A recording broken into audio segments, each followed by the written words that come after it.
Kyiv must develop a strategy for the security of Ukraine in the future even before the end of the Russian war, experts believe. According to them, NATO will become the only guarantor of a peaceful sky and the country's territorial integrity. After all, even the security guarantees promised by international partners will not replace membership in the alliance.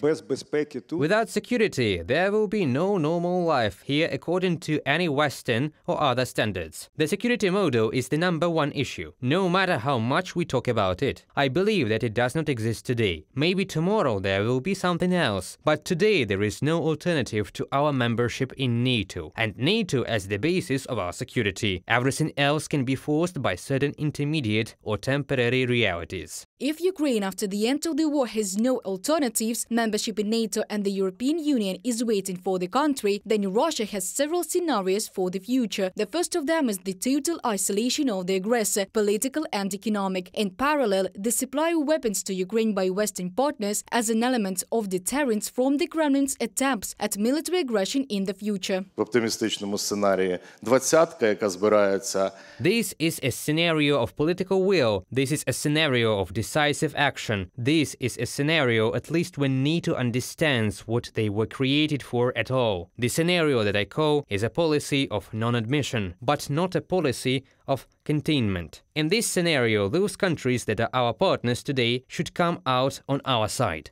The second scenario is the disintegration of Russia into several states. Experts are sure that centrifugal forces in the Federation existed even before the start of a full-scale war against Ukraine. Without realizing it, on February the 24th, 2022, Putin, having decided to invade, accelerated these processes. Losing the war against Ukraine, experts believe, may become a trigger after which the Kremlin's power will crumble and unrest will overwhelm Russia. З Російської імперії є вже досвід, і є досвід такий, що... There is experience with the Russian Empire. There is experience of both the Tsarist and the Soviet empires. They did not disintegrate due to some external influence, some external forces. They disintegrated themselves. That is, there was a defeat in the war, the First World War, and then in the Afghan War. One might say in the Cold War. And this was enough for the collapse of both the Tsarist Empire and the Soviet Empire. Of course, Ukraine played a significant role, at least in the collapse of the Soviet Empire.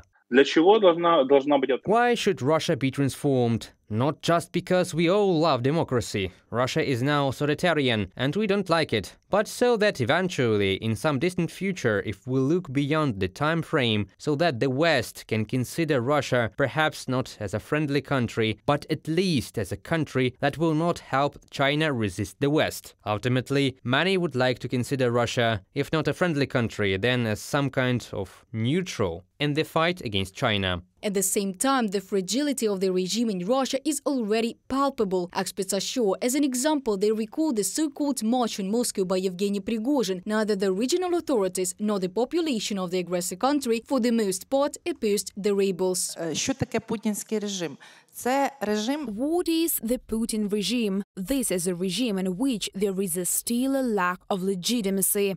The same thing happened when in 1991 the Communist Party of the Soviet Union was banned. Despite the fact that there were 19 million members, no one came out to protest. Now there is absolutely the same picture. This is a complex of factors. Both the paternalistic population and faith in the Tsar father. When this one is bad, let's have another one.